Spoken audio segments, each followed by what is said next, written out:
Hello, my name is Connor Quinlan, and in this video I'm going to be doing a quick comparison between the Canon t3i digital Rebel and also the Nikon d3100 beginner digital SLR. Now in this situation, the reason I'm comparing these two cameras is that they're very similar, and people who are starting, especially getting their first digital R, have a difficult time choosing between Nikon and Canon because they're both very great companies. So what I'm going to do is I'm going to do a quick comparison just to show you the differences between the two cameras. And it's important to notice that the D3100 is a cheaper model than the Canon is. It's about $250 cheaper. So that's good to keep in mind throughout this comparison. So the first thing I'm going to do is we're going to take a look at the features that distinguish the t3i here. The first is that it has an internal autofocus motor, which means it doesn't have to use ultrasonic lenses. It can use pretty much any lens out there. That's especially useful for people who are just starting, who want to buy cheaper third-party lenses that wouldn't be able to normally focus with something like the Nikon, which has to use AFS lenses in order to work. However, most companies, even third-party lens companies, have a lot of lenses that will work with the D5100, but it's still a pretty big difference for some people. The t3i also has a higher resolution screen, and it also has a tilt shift screen here. The D3100 has a standard basic screen, and it doesn't tilt shift, so the screen on the back of this camera is definitely a lot better. Way out of the class of the D3100. So if you use your LCD a lot, such as live view or for video and stuff, then it probably would be worth getting something like the t3i here. This camera also has an external mic jack, also very good for video photographers. A few other small features is that it has a larger viewfinder, although not hugely larger. It's also slightly faster in that it can shoot 3.7 frames per second instead of just 3, and it has a little larger of an ISO range, going up to 6400 ISO instead of just 3200 ISO.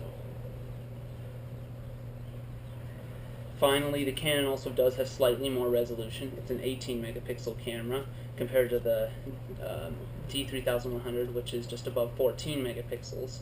And that does make a slight difference, especially if you like to crop for things like wildlife and whatnot. But, you know, in terms of megapixels, that's not really something you need to worry about.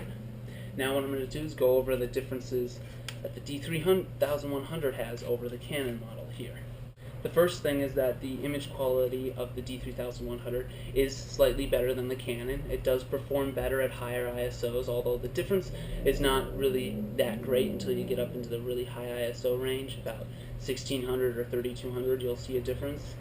The D3100 also has slightly better color depth as well. So image quality with the Nikon is a little bit better, although the difference is not really all that massive. The D3100 also has video autofocus, although this is not necessarily a good thing because it makes a lot of noise and you can easily hear it in the video, so that's not necessarily a good feature of the D3100.